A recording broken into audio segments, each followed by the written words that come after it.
السلام علیکم ورحمۃ اللہ وبرکاتہ۔ بسم اللہ الرحمن الرحیم۔ ایک بوڑھی بیوہ نے اپنے گھر کا اوپری حصہ ایک انتہائی خاموش اور غریب طالب علم کو کرائے پر دیا تھا۔ ایک دن اچانک حساس اداروں نے گھر پر چھاپا مارا کہ یہاں ملک کا سب سے خطرناک ہیکر چھپا ہے۔ انہوں نے دروازہ توڑا تو کمرہ خالی تھا، بس میز پر ایک لیپ ٹاپ آن تھا۔ بیوہ نے جب اسکرین پر چلنے والا پیغام پڑھا تو وہ چکرا کر گر پڑی، کیونکہ اس پر لکھا تھا کہ زینب بی بی شہر کے ایک پرانے مگر مضبوط اور بڑے مکان میں اکیلی رہتی تھی۔ ان کے شوہر رحمت علی کا انتقال کئی سال پہلے ہو چکا تھا اور ان کی کوئی اولاد نہیں تھی، جس کی وجہ سے وہ ایک انتہائی تنہا اور خاموش زندگی گزار رہی تھی۔ سارا دن گھر کے کام کاج میں گزر جاتا، لیکن رات کی خاموشی انہیں کاٹنے کو دوڑتی تھی۔ وہ پرانا مکان، جس کی موٹی دیواریں اور لکڑی کے بڑے بڑے دروازے تھے، زینب بی بی کو اپنے شوہر کی یاد دلاتے رہتے تھے۔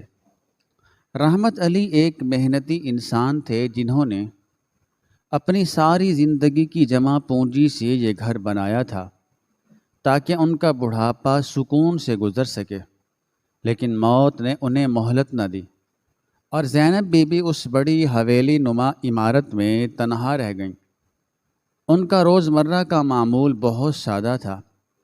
وہ فجر کے وقت اٹھتیں، نماز اور وظائف کے بعد گھر کی صفائی کرتیں اور پھر اپنے لیے مختصر سا کھانا پکاتیں۔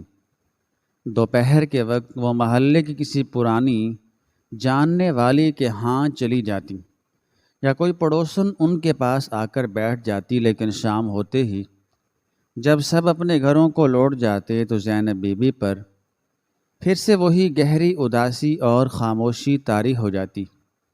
ایک دن محلے کے پرانے دکاندار عبد الرحمن نے انہیں مشورہ دیا کہ وہ اپنے گھر کا اوپری حصہ کسی اچھے انسان کو کرائے پر دے دیں، تاکہ کچھ باقاعدہ آمدنی بھی ہو جائے اور گھر میں کسی دوسرے فرد کی موجودگی سے ان کی تنہائی کا احساس بھی کم ہو جائے۔ زینب بی بی نے کئی دن اس مشورے پر سوچ بچار کی اور آخر کار اس پر عمل کرنے کا فیصلہ کیا۔ انہوں نے عبد الرحمن سے کہا کہ وہ کوئی شریف اور محنتی کرایہ دار تلاش کرے جو صاف ستھرا ہو اور گھر کا ماحول خراب نہ کرے۔ چند ہی دن گزرے تھے کہ ایک دوپہر عبد الرحمن ایک نوجوان کو لے کر زینب بی بی کے دروازے پر آیا۔ وہ نوجوان دیکھنے میں بہت سادہ اور غریب لگ رہا تھا۔ اس کے کپڑے پرانے لیکن دھلے ہوئے اور صاف تھے۔ اس کی نظریں بے حد ادب سے زمین کی طرف جھکی ہوئی تھیں۔ اس نے بتایا کہ اس کا نام حماد ہے اور یہ دور دراز کے ایک پسماندہ علاقے سے شہر میں اعلیٰ تعلیم حاصل کرنے آیا ہے، لیکن اس کے پاس رہنے کو کوئی مناسب جگہ نہیں ہے اور نہ ہی اس کے پاس اتنی رقم ہے کہ وہ شہر کے کسی مہنگے علاقے کا کرایہ ادا کر سکے۔ زینب بی بی نے حماد کو غور سے دیکھا اور نہایت شفقت سے اس سے پوچھا کہ بیٹا، تم کیا پڑھتے ہو اور تمہارے گھر میں کون کون ہے؟ حماد نے نہایت عاجزی اور دھیمی آواز میں جواب دیا کہ وہ ایک غریب کسان کا بیٹا ہے اور اس کے بوڑھے والدین بڑی مشکل سے اس کی پڑھائی کا خرچ اٹھا رہے ہیں۔ وہ دن رات محنت کرتا ہے تاکہ جلد از جلد تعلیم مکمل کر کے کوئی اچھی نوکری تلاش کر سکے اور اپنے خاندان کی غربت دور کر کے اپنے والدین کا سہارا بن سکے۔ حماد کی عاجزی اور سادگی سے بھری باتیں سن کر زینب بی بی کا دل بھر آیا اور ان کی ممتا جاگ اٹھی۔ انہیں اس نوجوان کی باتوں میں ایک سچائی اور محنت کی سچی لگن محسوس ہوئی۔ انہوں نے اسی وقت فیصلہ کر لیا کہ وہ حماد کو اوپری حصہ کرائے پر دے دیں گی، اور انہوں نے اس غریب طالب علم کی حالت کو مد نظر رکھتے ہوئے کرایہ بھی بہت کم مقرر کیا تاکہ اس پر کوئی مالی بوجھ نہ پڑے۔ حماد نے ان کا بے حد شکریہ ادا کیا اور وعدہ کیا کہ وہ ان کا یہ احسان اپنی ساری زندگی نہیں بھولے گا اور اس گھر میں بالکل ان کے سگے بیٹے کی طرح رہے گا اور کبھی کسی کو کوئی شکایت کا موقع نہیں دے گا۔ اگلے ہی دن حماد اپنا مختصر سا سامان لے کر اوپری حصے میں منتقل ہو گیا۔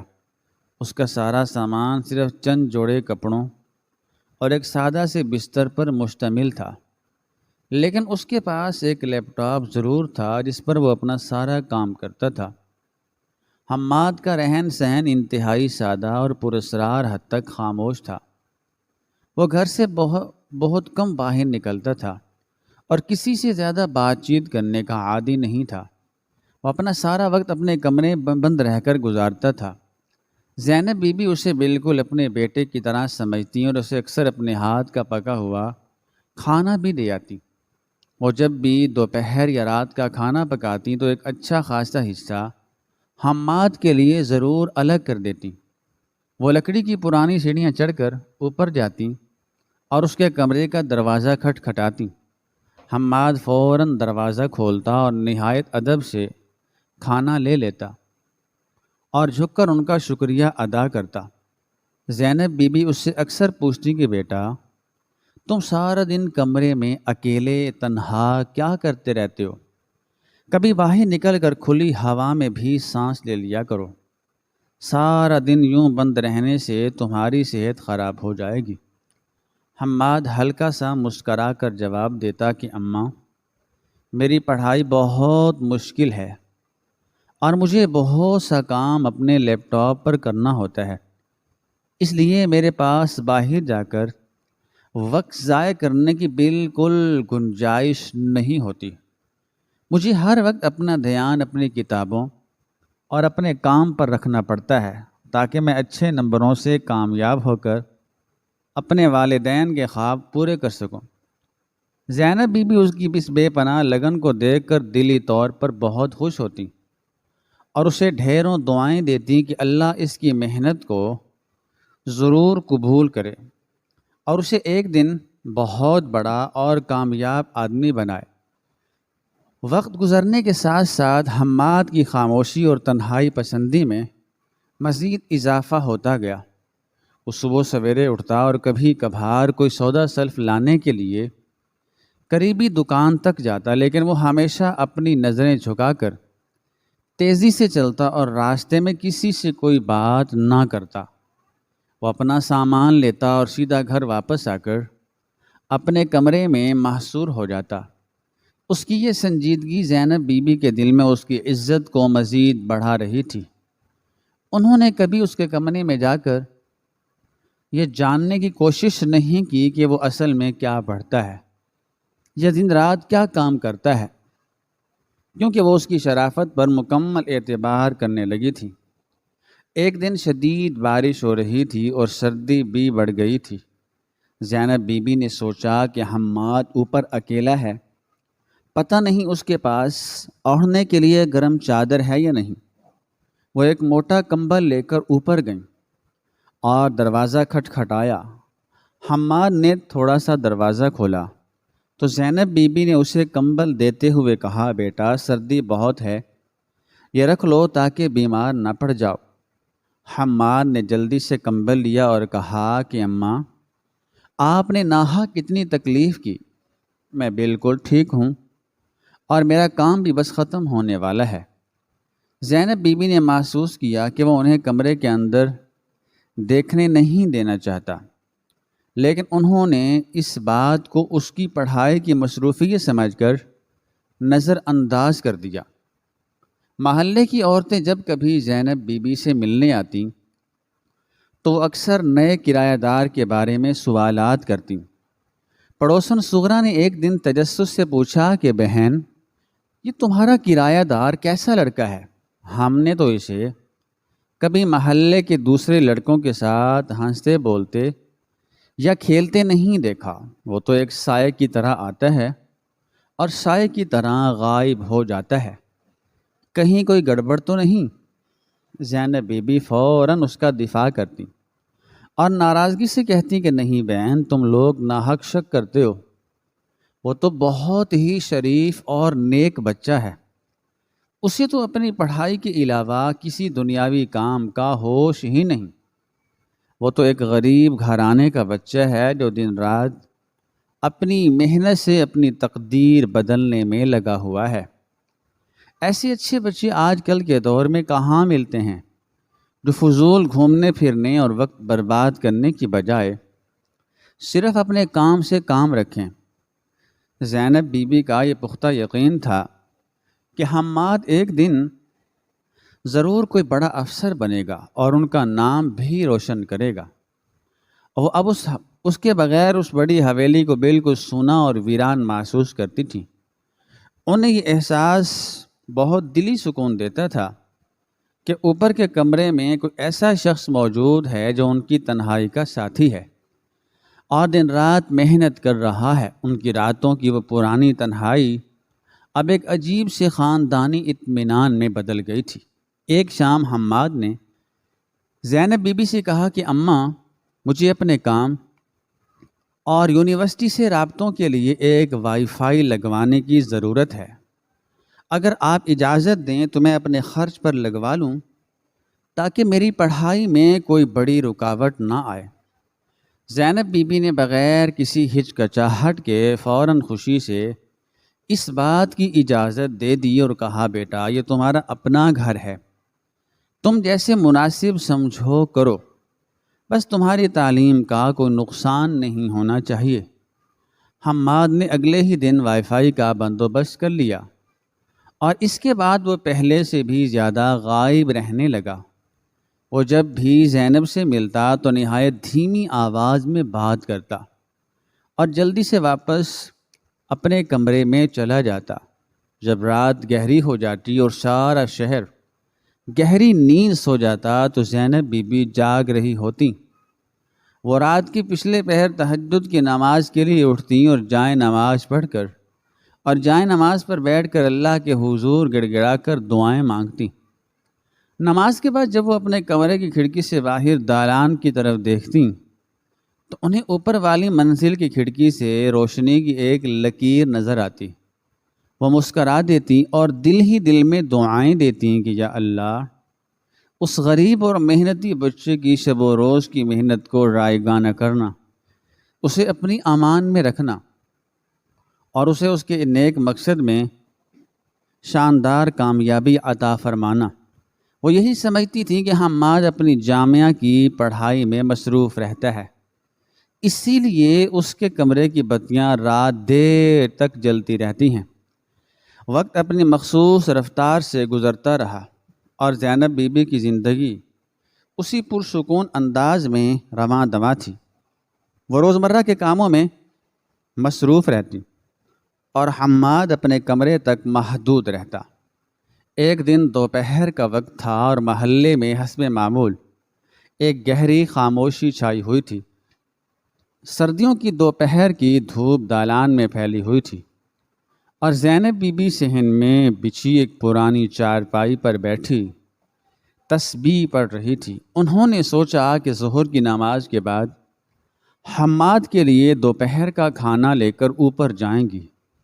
اچانک اس پرسکون دوپہر کا سکون ایک انتہائی خوفناک اور تیز آواز نے چیر کر رکھ دیا۔ محلے کی تنگ اور پرانی گلیوں میں کئی بڑی گاڑیوں کے ایک ساتھ داخل ہونے کی آوازیں گونجنے لگیں۔ گاڑیوں کے پہیوں کی رگڑ اور بھاری بوٹوں کی قدم تال نے پورے علاقے میں ایک عجیب سی سراسیمگی پھیلا دی۔ زینب بی بی حیرانی سے اپنی چارپائی سے اٹھ کھڑی ہوئیں۔ ان کا دل تیزی سے دھڑکنے لگا کیونکہ اس پرانے اور پرسکون محلے میں کبھی ایسا شور سنائی نہیں دیا تھا۔ ابھی وہ یہ سوچ ہی رہی تھی کہ باہر کیا ماجرا ہے کہ ان کے گھر کے بھاری لکڑی کے دروازے پر کسی نے زور زور سے دستک دینا شروع کر دی۔ دستک اتنی تیز اور مسلسل تھی جیسے کوئی دروازہ توڑ کر اندر داخل ہونا چاہتا ہو۔ زینب بی بی گھبراہٹ کے عالم میں تیزی سے دروازے کی طرف بڑھیں۔ ان کے قدموں میں ایک کپکپاہٹ طاری تھی۔ انہوں نے بڑی مشکل سے اپنے آپ کو سنبھالا اور دروازے کے قریب پہنچ کر کانپتی ہوئی آواز میں پوچھا کہ کون ہے؟ اتنی زور سے دروازہ کیوں پیٹ رہے ہو؟ باہر سے ایک بھاری اور رعبدار آواز آئی کہ اماں جلدی سے دروازہ کھولیں، ہم سرکاری محکمے سے آئے ہیں۔ زینب بی بی نے لرزتے ہاتھوں سے دروازے کی کنڈی کھولی تو باہر کا منظر دیکھ کر ان کے ہوش اڑ گئے۔ ان کے گھر کے باہر کئی گاڑیاں کھڑی تھیں اور درجنوں مسلح اہلکار ان کے گھر کو چاروں طرف سے گھیرے ہوئے تھے۔ ان اہلکاروں کے درمیان سے ایک دراز قد اور مضبوط جسم والا افسر آگے بڑھا، جس کی وردی پر اس کا نام طارق لکھا ہوا تھا۔ انسپکٹر طارق نے زینب بی بی کو خوف زدہ دیکھ کر اپنے لہجے کو تھوڑا نرم کیا اور کہا کہ اماں آپ گھبرائیں نہیں، ہم یہاں کسی خاص اور انتہائی اہم مقصد کے لیے آئے ہیں۔ زینب بی بی نے حیرانی اور پریشانی سے پوچھا کہ بیٹا تم لوگ کون ہو اور میرے اس غریب خانے پر اتنی بڑی نفری لے کر کیوں آئے ہو؟ میں تو ایک بوڑھی اور کمزور بیوہ ہوں، میرا کسی سے کیا واسطہ؟ انسپکٹر طارق نے سنجیدگی سے جواب دیا کہ اماں ہمیں خفیہ اداروں کی طرف سے یہ پختہ اطلاع ملی ہے کہ اس گھر میں کوئی اور بھی رہتا ہے آپ کے علاوہ۔ آپ ہمیں سچ سچ بتائیں کہ اس گھر کے اوپری حصے میں کون مقیم ہے؟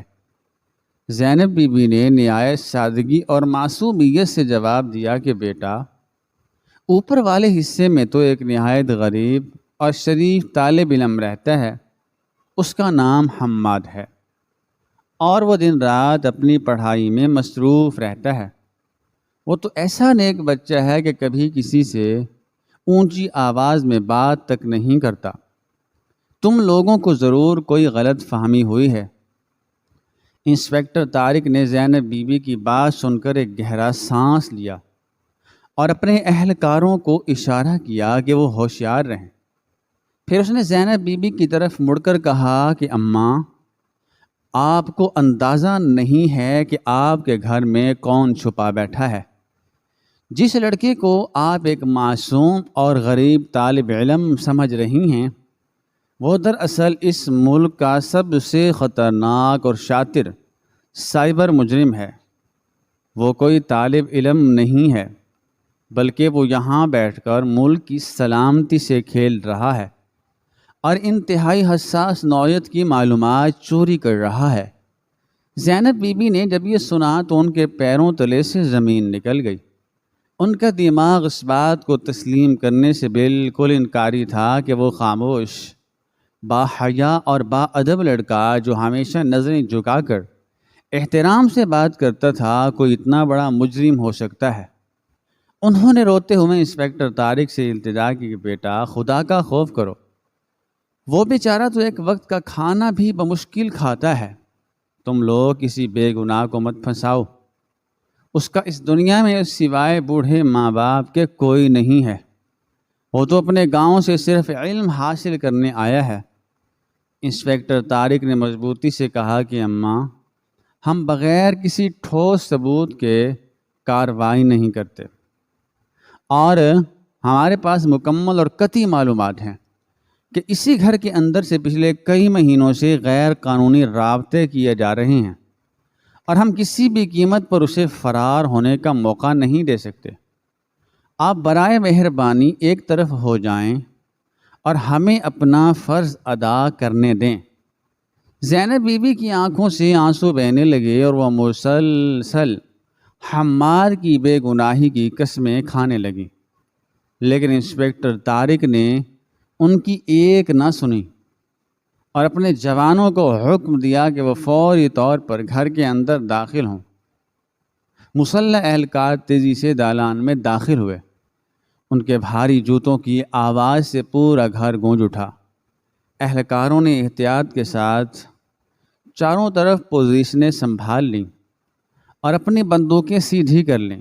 انسپکٹر طارق نے زینب بی بی کو ہدایت کی کہ وہ صحن کے ایک کونے میں کھڑی رہیں اور بالکل آگے نہ بڑھیں، کیونکہ کسی بھی وقت کوئی بھی ناخوشگوار واقعہ پیش آ سکتا ہے۔ زینب بی بی خوف اور صدمے کے مارے ایک دیوار کے ساتھ لگ کر کھڑی ہو گئی۔ ان کا دل کسی انجانی مصیبت کے خوف سے ڈوب رہا تھا۔ وہ مسلسل اللہ سے دعائیں مانگ رہی تھیں کہ یا اللہ اس غریب بچے کی جان بچا لے اور یہ ساری مصیبت ٹل جائے۔ انسپکٹر طارق نے 2 اہلکاروں کو اپنے ساتھ لیا اور انتہائی احتیاط کے ساتھ لکڑی کی پرانی سیڑھیوں کی طرف قدم بڑھایا۔ سیڑھیاں پرانی ہونے کی وجہ سے اہلکاروں کے وزن سے چرچرانے لگیں۔ ہر قدم کے ساتھ ایک عجیب سی وحشت میں اضافہ ہو رہا تھا۔ زینب بی بی نیچے کھڑی بے بسی سے یہ سب دیکھ رہی تھی۔ ان کے کانوں میں انسپکٹر طارق اور اس کے جوانوں کے قدموں کی دھمک ہتھوڑے کی طرح لگ رہی تھی۔ جب انسپکٹر طارق اوپری منزل کی راہداری میں پہنچا تو اس نے دیکھا کہ حماد کے کمرے کا دروازہ اندر سے مضبوطی سے بند ہے اور اندر بالکل موت جیسی خاموشی چھائی ہوئی ہے۔ باہر دن کی روشنی ہونے کے باوجود اس راہداری میں ایک عجیب سی تاریکی اور گھٹن محسوس ہو رہی تھی۔ انسپکٹر طارق نے اپنی پستول نکالی اور اہلکاروں کو اشارہ کیا کہ وہ دروازے کے دائیں اور بائیں طرف پوزیشن لے لیں۔ سب نے اپنی اپنی جگہ سنبھال لی اور پورے ماحول پر ایک انتہائی تناؤ اور کشیدگی طاری ہو گئی۔ انسپکٹر طارق نے آگے بڑھ کر پوری طاقت سے دروازے پر دستک دی اور بلند اور گرجدار آواز میں کہا کہ حماد، تم چاروں طرف سے گھر چکے ہو۔ پورا گھر حساس اداروں کے اہلکاروں نے گھیرے میں لے لیا ہے۔ اب تمہارے بچنے کا کوئی راستہ نہیں ہے۔ شرافت سے دروازہ کھولو اور اپنے آپ کو قانون کے حوالے کر دو۔ اگر تم نے مزاحمت کرنے یا بھاگنے کی کوشش کی تو ہم سخت ترین کارروائی کریں گے۔ طارق کی یہ آواز اتنی بلند تھی کہ نیچے کھڑی زینب بی بی کا دل دہل گیا، لیکن اندر سے کوئی جواب نہیں آیا۔ کوئی ایسی آواز نہیں آئی جس سے یہ ظاہر ہوتا کہ اندر کوئی موجود ہے۔ انسپکٹر طارق نے چند لمحے انتظار کیا اور پھر سے دروازے کو زور زور سے پیٹنا شروع کر دیا۔ اس نے دوبارہ تنبیہ کی کہ میں تمہیں آخری بار موقع دے رہا ہوں، دروازہ کھولو ورنہ ہم اسے توڑ کر اندر داخل ہوں گے اور پھر تمام تر نتائج کے ذمہ دار تم خود ہوگے۔ لیکن کمرے کے اندر سے اب بھی ایک گہری اور پراسرار خاموشی چھائی ہوئی تھی، جیسے وہاں کوئی انسان موجود ہی نہ ہو۔ نہ تو قدموں کی کوئی آہٹ سنائی دی اور نہ ہی کسی کے بولنے یا حرکت کرنے کی کوئی آواز آئی۔ طارق کا ماتھا ٹھنکا۔ اسے احساس ہوا کہ دال میں ضرور کچھ کالا ہے۔ مجرم اتنا ہوشیار ہے کہ وہ خاموشی اختیار کر کے انہیں الجھانے کی کوشش کر رہا ہے۔ اس نے پیچھے کھڑے اپنے 2 انتہائی مضبوط اور ہٹے کٹے جوانوں کو اشارہ کیا کہ وہ آگے آئیں اور اس دروازے کو گرانے کی تیاری کریں۔ جوانوں نے اپنے ہتھیار کاندھے پر لٹکائے اور دروازے کے بالکل سامنے آ کر کھڑے ہو گئے۔ طارق نے انہیں حکم دیا کہ وہ اپنی پوری طاقت کے ساتھ اس لکڑی کے دروازے پر ضرب لگائیں اور اسے ہر صورت میں کھولیں۔ زینب بی بی کا دل یہ سب دیکھ کر حلق میں آ گیا۔ انہیں لگ رہا تھا کہ جیسے یہ دروازہ نہیں ہے بلکہ ان کے اپنے گھر کا سکون توڑا جا رہا ہے۔ وہ سوچ رہی تھی کہ وہ معصوم لڑکا اندر کتنا خوف زدہ ہوگا، وہ کتنا ڈر گیا ہوگا کہ وہ جواب تک نہیں دے پا رہا۔ ان کے ہونٹ مسلسل دعاؤں میں ہل رہے تھے اور وہ دور کھڑی اس منظر کو پھٹی ہوئی آنکھوں سے دیکھ رہی تھی۔ اہلکاروں نے گہرا سانس لیا اور ایک ساتھ مل کر پیچھے کی طرف قدم ہٹائے اور پھر پوری قوت کے ساتھ دوڑتے ہوئے آگے بڑھے اور اپنے کندھوں اور لاتوں کی مدد سے اس بند دروازے پر ایک زوردار ضرب لگائی۔ لکڑی کا وہ پرانا دروازہ ایک خوفناک چرچراہٹ کے ساتھ ہلا، لیکن پہلی ضرب میں ٹوٹنے سے انکار کر دیا۔ طارق نے غصے اور تیزی سے انہیں دوبارہ ضرب لگانے کا حکم دیا۔ اہلکاروں نے پھر سے پیچھے ہٹ کر پوری طاقت مجتمع کی اور ایک بار پھر پہلے سے بھی زیادہ زور اور رفتار کے ساتھ اس دروازے پر دھاوا بول دیا۔ اس بار ان کی ضرب اتنی شدید اور طاقتور تھی کہ لکڑی کے قبضے اپنی جگہ چھوڑ گئے اور ایک انتہائی بلند اور خوفناک آواز کے ساتھ وہ پرانا دروازہ ٹوٹ کر اندر کی طرف گر گیا۔ اہلکار انتہائی تیزی اور پھرتی کے ساتھ اپنی بندوقیں تانے کمرے کے اندر داخل ہو گئے اور انہوں نے دروازہ توڑ دیا۔ دروازہ ٹوٹنے کی خوفناک آواز کے ساتھ ہی اہلکار انتہائی تیزی سے اندر داخل ہوئے۔ ان کی بندوقیں سیدھی تھیں اور وہ کسی بھی ممکنہ حملے کا فوری جواب دینے کے لیے پوری طرح تیار تھے۔ انسپکٹر طارق نے انتہائی بلند اور گرجدار آواز میں چلایا کہ اپنی جگہ پر خاموش کھڑے رہو اور بغیر کوئی حرکت کیے ہاتھ اوپر کر لو۔ لیکن اگلے ہی لمحے کمرے کا اندرونی منظر دیکھ کر ان سب کے قدم اپنی اپنی جگہ پر جم گئے اور ان کی آنکھیں حیرت اور صدمے سے کھلی کی کھلی رہ گئیں۔ وہ کمرہ جس کے بارے میں انہیں 100% یقین تھا کہ وہاں اس وقت ملک کا سب سے خطرناک اور شاطر مجرم چھپا بیٹھا ہے، وہ مکمل طور پر خالی تھا۔ وہاں کسی انسان کا کوئی نام و نشان تک موجود نہیں تھا۔ طارق نے تیزی سے پورے کمرے کا تفصیلی جائزہ لیا۔ وہ جلدی سے آگے بڑھا اور اس نے پرانے بستر کے نیچے اور ٹوٹی ہوئی الماری کے پیچھے بھی جھانک کر دیکھا، لیکن وہاں کسی انسان کا وجود نہیں تھا۔ کمرے کی واحد کھڑکی جو تنگ گلی کی طرف کھلتی تھی وہ بھی اندر سے مضبوطی کے ساتھ بند تھی اور اس پر لگی ہوئی پرانی لوہے کی چٹخنی جوں کی توں لگی ہوئی تھی۔ طارق کا دماغ مکمل طور پر الجھ کر رہ گیا کہ آخر وہ لڑکا اتنی جلدی کہاں غائب ہو گیا؟ کیا اسے زمین کھا گئی یا آسمان نگل گیا؟ اس نے شدید غصے اور پریشانی میں اپنے اہلکاروں کو حکم دیا کہ وہ گھر کے چپے چپے کی سخت تلاشی لیں اور چھت پر بھی جا کر اچھی طرح دیکھیں کہ کہیں وہ دیوار پھاند کر فرار تو نہیں ہو گیا۔ تمام اہلکار فوراً کمرے سے باہر نکلے اور پورے گھر کی تلاشی لینے میں مصروف ہو گئے۔ نیچے صحن میں کھڑی زینب بی بی کا دل کسی انجانے خوف سے زور زور سے دھڑک رہا تھا۔ وہ دیوار کا سہارا لیتی ہوئی قدم قدم چلتی ہوئی اوپر آئیں اور ہامتے کامتے ہوئے ٹوٹے ہوئے دروازے کے پاس آ کر کھڑی ہو گئیں۔ انہوں نے جب کمرے کو بالکل خالی دیکھا تو ان کی جان میں جان آئی اور انہوں نے طارق کی طرف دیکھ کر اطمینان بھرے لہجے میں کہا کہ بیٹا، میں نے تو تمہیں پہلے ہی سمجھایا تھا کہ تم لوگوں کو ضرور کوئی بہت بڑی غلط فہمی ہوئی ہے۔ میرا معصوم حماد تو کب کا اپنی پڑھائی کے لیے یونیورسٹی جا چکا ہے۔ وہ تو روزانہ صبح سویرے ہی گھر سے نکل جاتا ہے۔ تم سب ناحق ایک غریب اور شریف بچے کے پیچھے پڑے ہو اور اس کا مستقبل خراب کرنے پر تلے ہوئے ہو۔ طارق نے ان کی اس بات کا کوئی جواب نہیں دیا کیونکہ اس کی تمام تر توجہ اور نظریں کمرے کے عین وسط میں رکھی ایک پرانی سی میز پر جمی ہوئی تھی۔ اس لکڑی کی چھوٹی سی میز پر حماد کا لیپ ٹاپ رکھا ہوا تھا جس پر وہ دن رات بند کمرے میں کام کرتا رہتا تھا۔ وہ ابھی تک چل رہا تھا اور اس کے چمکدار پردے پر ہلکی ہلکی روشنی مسلسل چمک رہی تھی۔ طارق انتہائی آہستہ آہستہ اور محتاط قدم اٹھاتا ہوا میز کے قریب پہنچا اور اس نے لیپ ٹاپ کی سکرین پر نہایت غور سے دیکھنا شروع کیا۔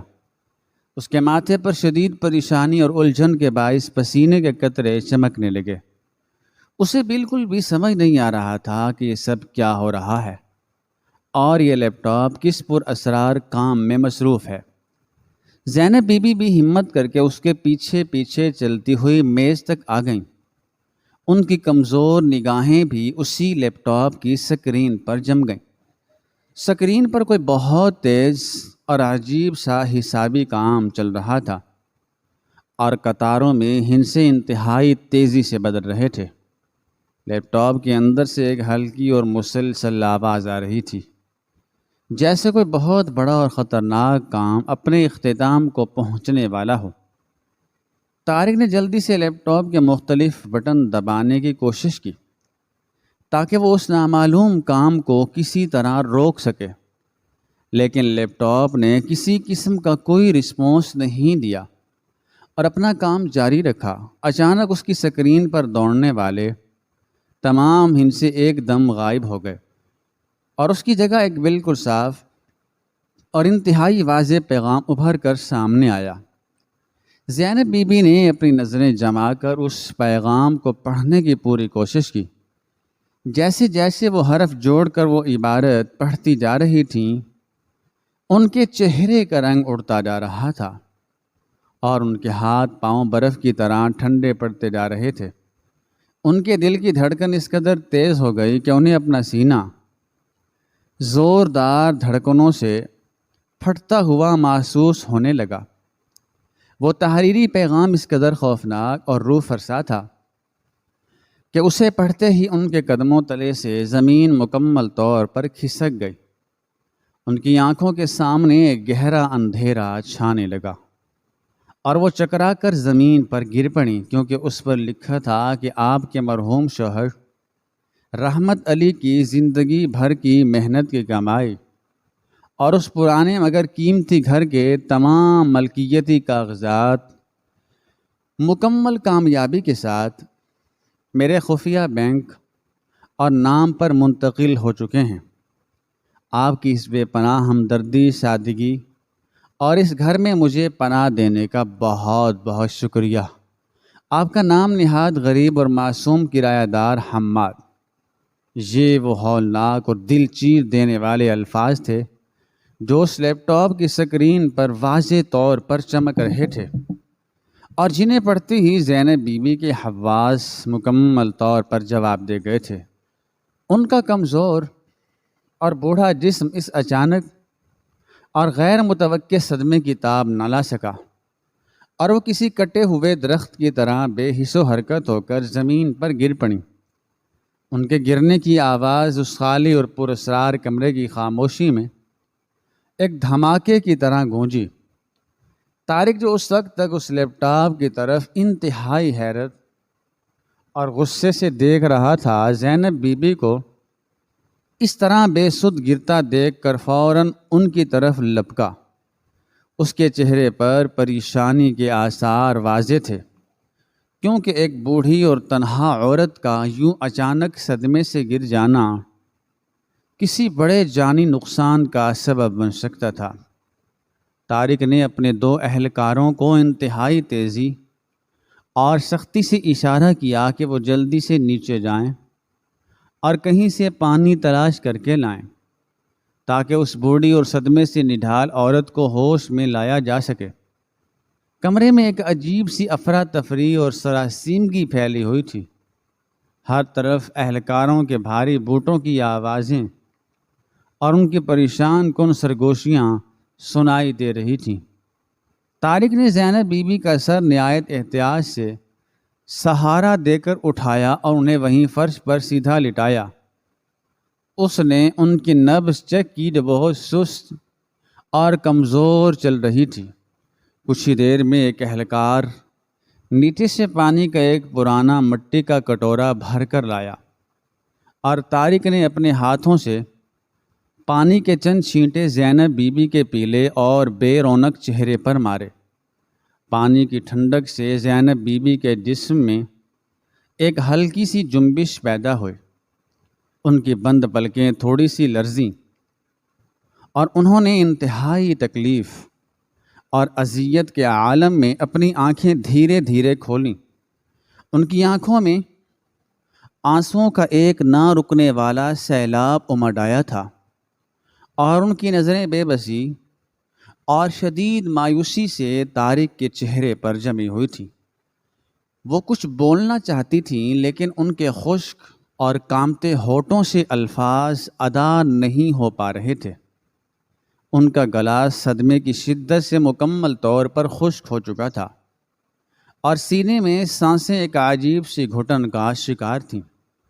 طارق نے نہایت نرمی اور ہمدردی سے ان کا ماتھا سہلاتے ہوئے کہا کہ اماں، آپ ہمت کریں اور اپنے آپ کو سنبھالیں۔ جو کچھ بھی ہوا ہے وہ انتہائی افسوسناک اور دردناک ہے، لیکن آپ کو اس حقیقت کا ڈٹ کر سامنا کرنا پڑے گا، کیونکہ اگر آپ نے ہمت ہار دی تو اس ظالم مجرم کا مقصد پوری طرح کامیاب ہو جائے گا۔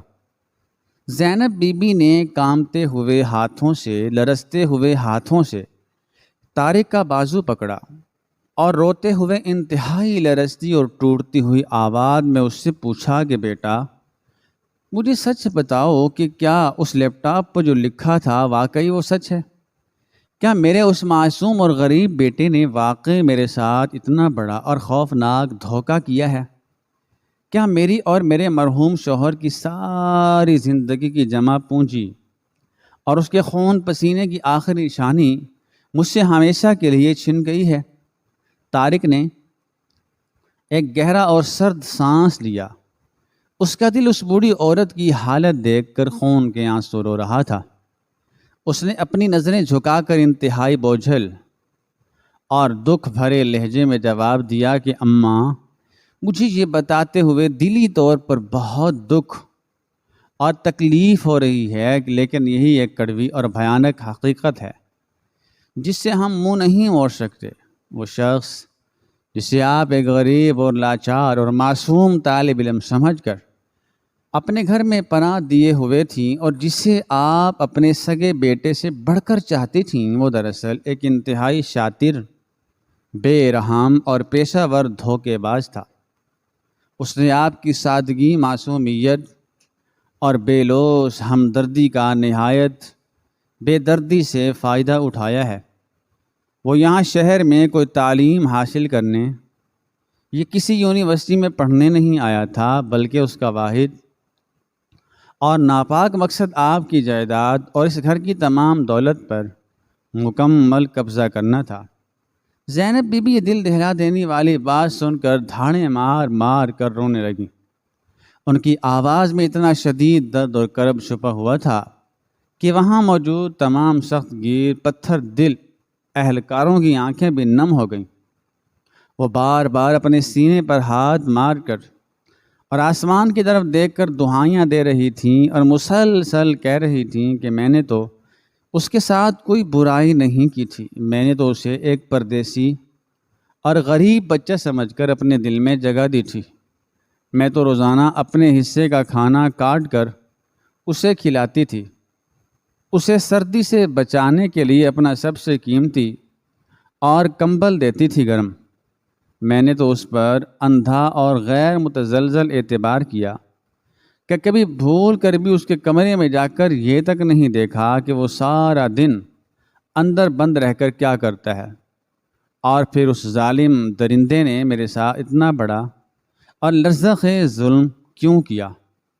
میرے رحمت علی نے ساری زندگی گرمی، سردی اور بھوک پیاس برداشت کر کے یہ ایک گھر بنایا تھا اور میرے لیے بینک میں کچھ رقم چھوڑی تھی تاکہ میرے اس کمزور بڑھاپے میں مجھے کسی کے آگے ہاتھ نہ پھیلانا پڑے اور میں اپنی بقیہ زندگی سکون اور عزت سے گزار سکوں۔ لیکن اس بے رحم انسان نے تو میری پوری دنیا ہی اجاڑ کر رکھ دی ہے۔ میری تو جینے کی آخری امید بھی مٹی میں ملا دی ہے۔ اب میں اس عمر میں کہاں جاؤں گی اور کس کا دروازہ کھٹکھٹاؤں گی؟ طارق نے ان کے بہتے ہوئے آنسو صاف کرتے ہوئے انہیں تسلی دی اور کہا کہ اماں، یہ پیشہ ور مجرم کسی کے سگے نہیں ہوتے، ان کا نہ کوئی مذہب ہوتا ہے، نہ کوئی دین اور نہ ہی کوئی ایمان۔ یہ ظالم لوگ انسانی ہمدردی، جذبات اور سادگی کو اپنا سب سے بڑا اور کارآمد ہتھیار بناتے ہیں۔ اس حماد نامی دھوکے باز نے بھی بالکل یہی بھیانک کھیل کھیلا۔ اس نے پہلے آپ کی ہمدردی حاصل کرنے کے لیے غریبی، مجبوری اور شرافت کا جھوٹا لبادہ اوڑھا، اور پھر آپ کے گھر کا اوپری حصہ انتہائی کم کرائے پر لے لیا تاکہ وہ آپ کے گھر کا پرسکون ماحول استعمال کر کے اپنے ان ناپاک اور غلیظ عزائم کو عملی جامہ پہنا سکے۔ آپ کو اچھی طرح یاد ہوگا کہ اس نے آپ سے ایک وائی فائی لگوانے کی اجازت مانگی تھی، جسے آپ نے اس کی پڑھائی سمجھ کر فوراً مان لیا تھا۔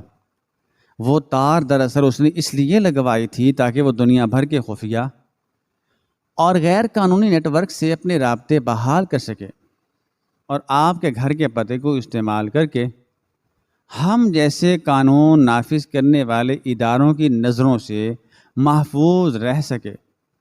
اس نے اتنے مہینوں تک راتوں کو جاگ جاگ کر جو کام کیا، وہ کوئی کتابوں کی پڑھائی نہیں تھی، بلکہ وہ انتہائی مکاری سے آپ کے مرحوم شوہر کے تمام پرانے ملکیتی کاغذات اور بینک کے مالیاتی کھاتوں کی خفیہ معلومات چوری کر کے ان میں مسلسل رد و بدل کر رہا تھا۔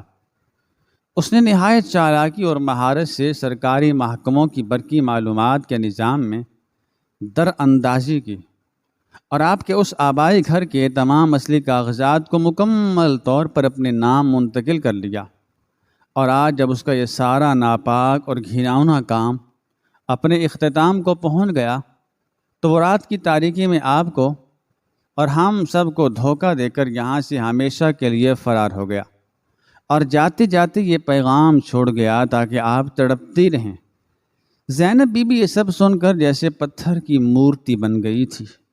ان کے دماغ مکمل طور پر ماخوذ اور سن ہو چکا تھا، اور انہیں اب ایک پرانی بات شدت سے یاد آ رہی تھی کہ کیسے وہ سارا دن اپنے کمرے کی کنڈی لگا کر اندر بند رہتا تھا، کیسے اس نے ان کو ہمیشہ کمرے کے اندر کا منظر دیکھنے سے سختی سے روکا تھا، اور کیسے وہ ہمیشہ نظریں جھکا کر ان سے نہایت میٹھی اور ہمدردانہ اور عاجزانہ باتیں کرتا تھا۔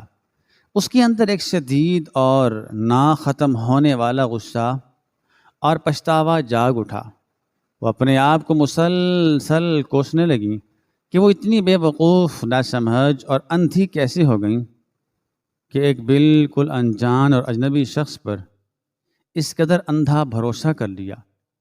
محلے کے اس پرانے دکاندار عبد الرحمن کا خیال بھی ان کے ذہن میں بجلی کی طرح گوندا، جس نے حماد کو ایک نیک اور غریب طالب علم بتا کر ان کے گھر بھیجا تھا، لیکن طارق نے ان کے اس سوال سے پہلے ہی انہیں بتا دیا کہ ہمارے محکمے نے اس کارروائی سے پہلے عبد الرحمن سے بھی تفصیلی پوچھ گچھ کی ہے، اور ہمیں معلوم ہوا ہے کہ وہ دکاندار بھی حماد کے اس خطرناک دھوکے کا بری طرح شکار ہوا ہے۔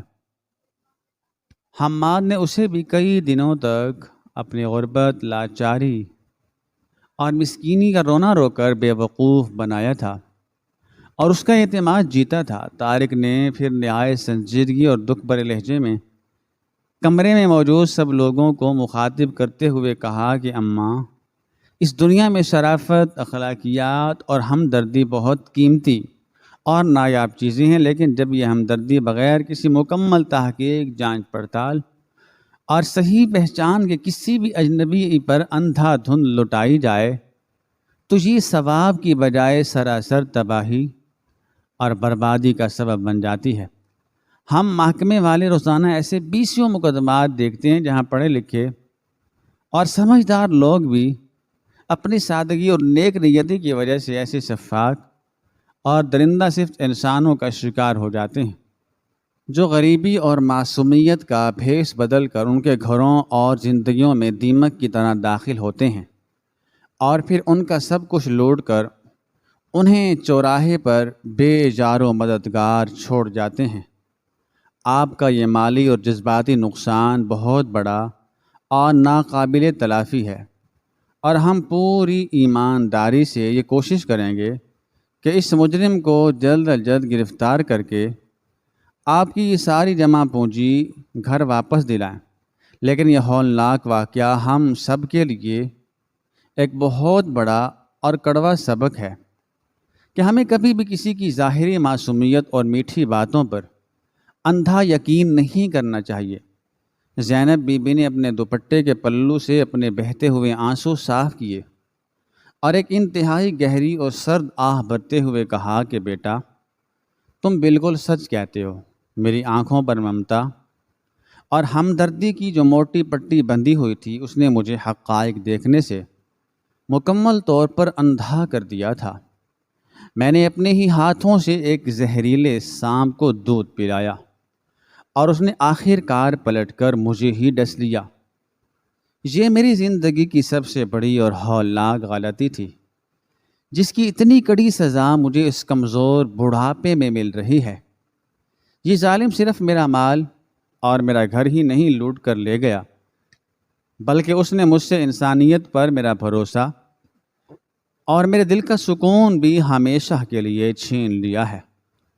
آج کے بعد شاید میں کبھی کسی سچے غریب اور مجبور کی حالت پر بھی ترس کھا کر اس کی مدد کرنے کا سوچ بھی نہ سکوں، لیکن میری اس مکمل تباہی میں دنیا والوں کے لیے ایک بہت بڑی اور کھلی عبرت چھپی ہوئی ہے کہ کسی بھی انسان کو محض اس کے ظاہری لباس اور ہمدردی بھری باتوں کی بنیاد پر اپنے گھر اور دل میں ہرگز جگہ نہ دیں، جب تک اس کی اصل حقیقت اور خاندانی پس منظر پوری طرح عیاں نہ ہو جائے۔ آنکھیں بند کر کے کیا گیا اعتبار ہمیشہ انسان کو ایسی ہی اندھی اور گہری کھائی میں گرا دیتا ہے جہاں سے واپسی کا کوئی راستہ باقی نہیں رہتا۔ طارق اور اس کے تمام اہلکار زینب بی بی کی ان درد بھری اور سبق آموز باتوں کو نہایت خوشی اور عقیدت اور دکھ سے سن رہے تھے۔ ان سب کو اس بات کا شدت سے احساس ہو رہا تھا کہ کس طرح ایک شاطر اور بے حس مجرم نے ایک نیک اور سادہ دل عورت کی ہمدردی کو اپنے مذموم مقاصد کے لیے استعمال کیا اور اس کا سب کچھ تباہ کر دیا۔ لیکن طارق، جو ایک انتہائی ذہین اور تجربہ کار افسر تھا، وہ صرف افسوس کرنے پر یقین نہیں رکھتا تھا۔ اس کی تیز اور عقابی نگاہیں مسلسل اس لیپ ٹاپ کی اسکرین اور اس پر چلنے والے نظام کا باریک بینی سے جائزہ لے رہی تھیں۔ اس نے ایک لمحے کے لیے اپنی آنکھیں بند کیں اور پھر تیزی سے اپنے محکمے کے ایک سب سے ماہر اور قابل تکنیکی افسر کو، جو اس وقت نیچے گاڑی میں موجود تھا، وائرلیس پر فوراً اوپر آنے کا حکم دیا۔ وہ افسر چند ہی لمحوں میں دوڑتا ہوا اوپر آیا اور طارق نے اسی اشارہ کیا کہ وہ اس لیپ ٹاپ کے اندرونی نظام کو جلدی سے پڑھے اور دیکھے کہ کیا اس مجرم نے کوئی ایسی چھوٹی سی غلطی چھوڑی ہے جس سے اس کا سراغ لگایا جا سکے۔ تکنیکی افسر نے نہایت مہارت اور تیزی سے لیپ ٹاپ کے بٹن دبانا شروع کیے اور اسکرین پر کئی نئے اور پیچیدہ خانے کھلنے لگے۔ پورے کمرے میں ایک بار پھر شدید تناؤ اور خاموشی چھا گئی۔ زینب بی بی بھی اپنے آنسو روک کر اس افسر کی انگلیوں کی حرکت کو دیکھنے لگیں۔ اچانک اس تکنیکی افسر کی آنکھوں میں ایک چمک ابھری اور اس نے زور سے کہا کہ سر، ہمیں ایک بہت بڑی کامیابی مل گئی ہے۔ اس مجرم حماد نے اپنی طرف سے تو سارا کام مکمل کر لیا تھا اور ساری رقم اپنے نامعلوم کھاتے میں منتقل کر دی تھی، لیکن اس نے ایک بہت بڑی تکنیکی غلطی کر دی ہے۔ اس نے جو رقم منتقل کرنے کا حکم دیا ہے وہ مقدار میں اتنی زیادہ ہے کہ ملک کے سب سے بڑے مرکزی بینک کے قانون کے مطابق اتنی بڑی رقم کی منتقلی فوراً نہیں ہوتی، بلکہ اسے مکمل ہونے کے لیے کم از کم 24 گھنٹے درکار ہوتے ہیں اور کسی بڑے افسر کی حتمی منظوری لازمی ہوتی ہے۔ اور سر، یہ منتقلی ابھی تک بیچ راستے میں معلق ہے اور مرکزی بینک کے نظام میں منظوری کا انتظار کر رہی ہے۔ ہم ابھی اسی وقت اس کو منسوخ کروا سکتے ہیں۔ طارق کا چہرہ یہ سن کر خوشی اور امید سے کھل اٹھا۔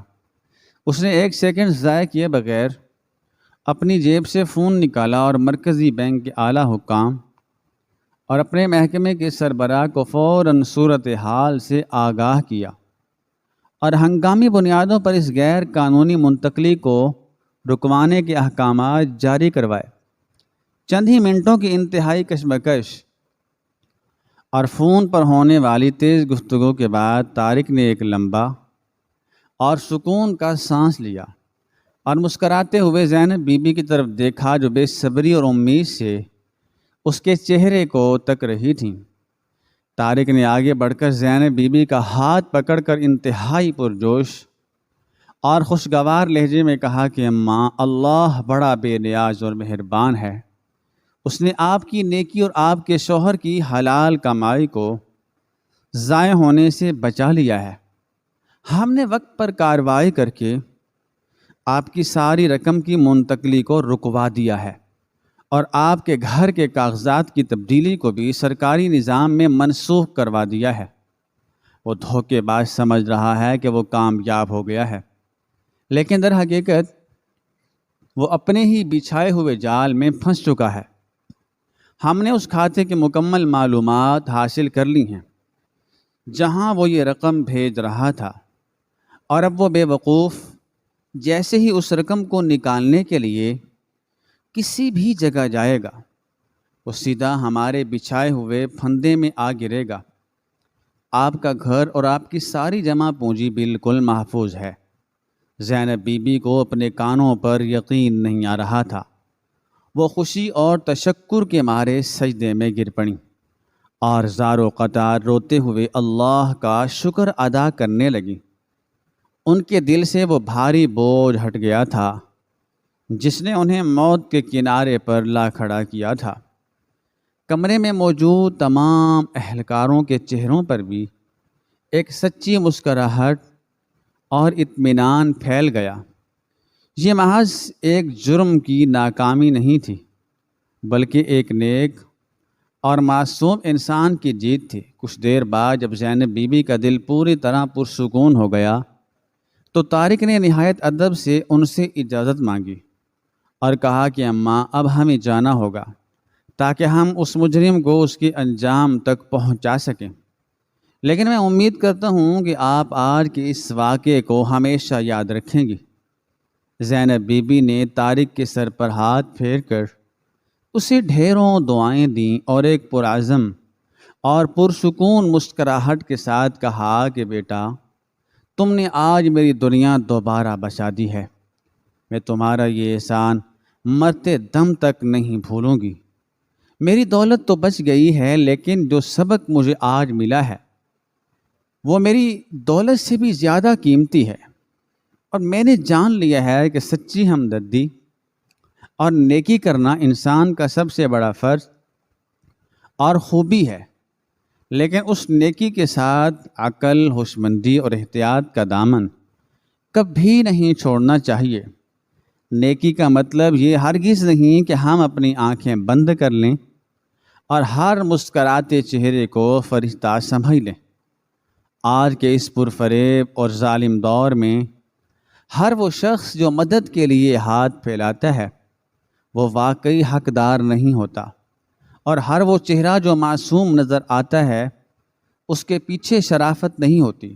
اندھا اعتبار اور بغیر تصدیق کے کسی کو اپنے گھر کا محافظ یا حصے دار بنا لینا سراسر اپنی تباہی کو دعوت دینے کے مترادف ہے۔